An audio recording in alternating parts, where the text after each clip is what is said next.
Hello students, we'll start a new series here where today I'll be talking about switch case. Okay, if you can have a look in your slides that is been given to you, right, has been given to you. So it is in chapter 5 where we have completed all the selection structure, okay, of if else, and now we are talking about switch statement. So very simple. Okay, let's talk about switch statement. Switch statement is you have to understand there are certain rules that when you use a switch statement, especially number one, is that you can only use it with constant. Okay, as you can see in the screen. Of course, I will appreciate you if you can put in effort to basically look into the slide that has been given to you, all right, and see the theoretical part of how switch case can be done.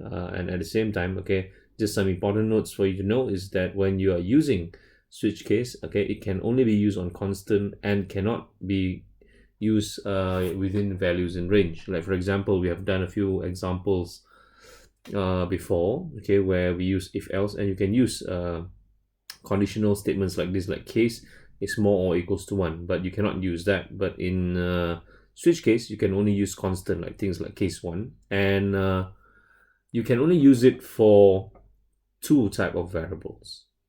Okay, at least in our syllabus. Okay, that is simple for you to remember.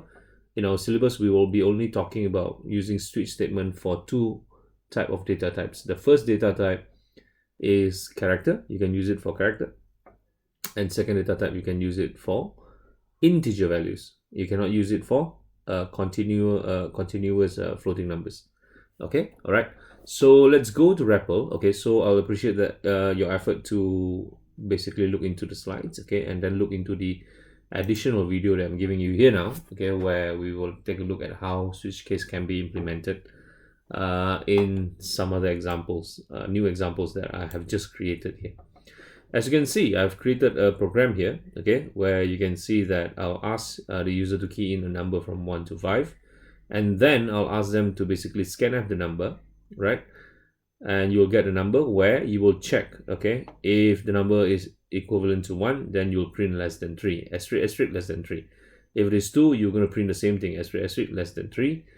If it is 3, then you're going to put alias more than 3. Okay, 4 alias more than 3, and 5 alias more than 3. And any numbers that are out of the range, you're going to print invalid value. Okay, so I think you can pause the video to have a look at this code clearly and see how it works. All right, you can also copy it and also do it in compilers and see how it works. So if I run this program now, you can see that enter a number from 1 to 5. If I put 1, it's going to print asterisk less than 3. If I put 2, it's going to put asterisk less than 3. If I'm going to put 3, now it changes to alias more than 3. If I put 4, same thing, it will be alias more than 3. And if I put 5, it will be alias more than 3. And if I put 0, okay, it will display invalid value. And if I put any number more than 5, like for example 7, it will also display the same thing, invalid value.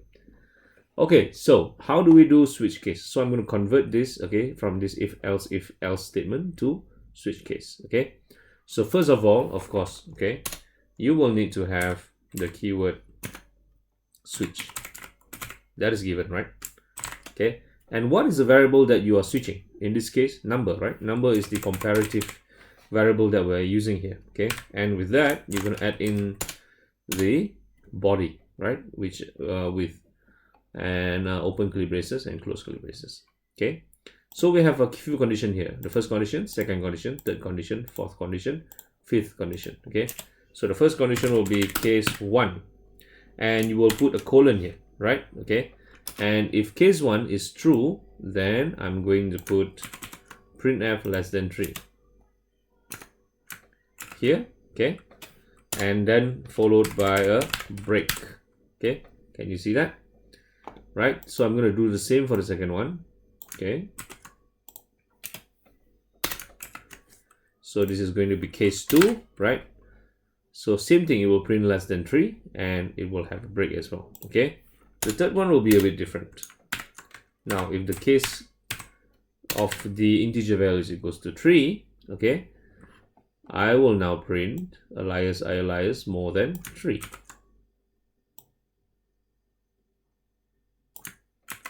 right? Okay, and it's the same for case 4,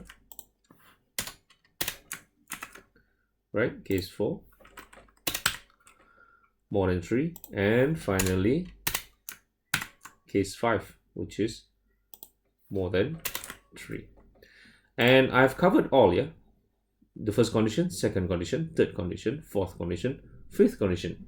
Now I have another one called else, right? Which I don't know what to do. So there is an option here where you can put the keyword default, okay? And same thing, you put a colon there, right? And you can use printf invalid value, okay, here. Okay, and that does the job.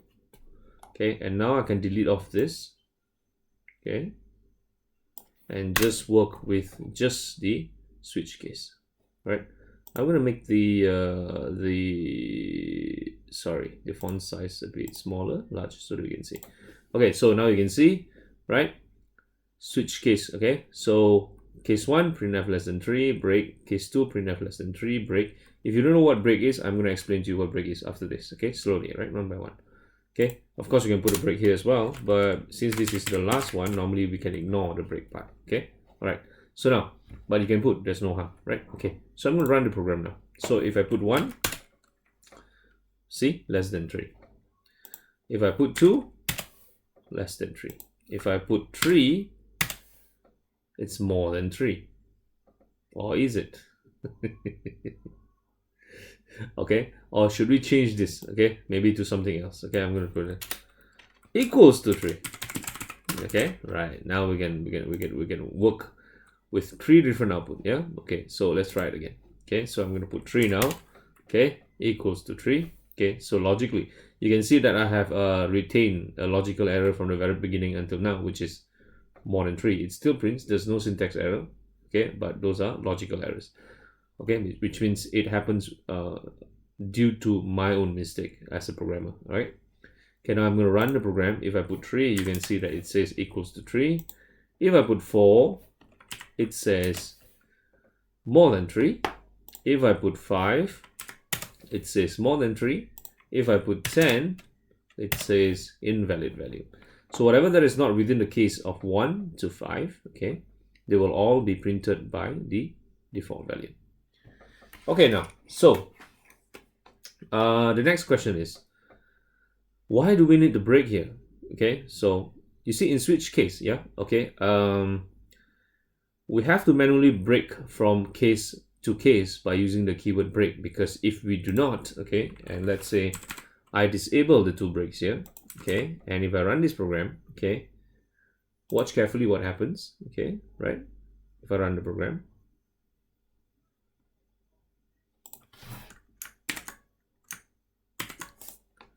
okay, let's do that again. I think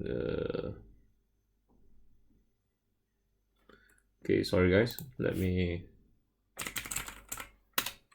the REPL.it. I think the network is a bit slow. Okay, sorry. Okay, and let's start from the beginning. Okay, I'm going to reopen, right? Create REPL. Okay, REPL created. So the network is a bit slow. Okay, so let's have a look again using the online compiler. So I'm going to paste the same code that I've been using a while ago. Font size, I'm going to put large, okay, so you can see better. Okay, so if I disable the break, okay, now if I run the program, you can see if I put 1, okay, and you will see what happened. Can you see that it prints all 3, less than 3, less than 3, and equals to 3? Due to no existence of break here, okay, it will not break, rather it will print every single printf statement or any executable statement until it sees a break. So that's the reason why it prints the 3. So I'll see you in the next video to continue from here.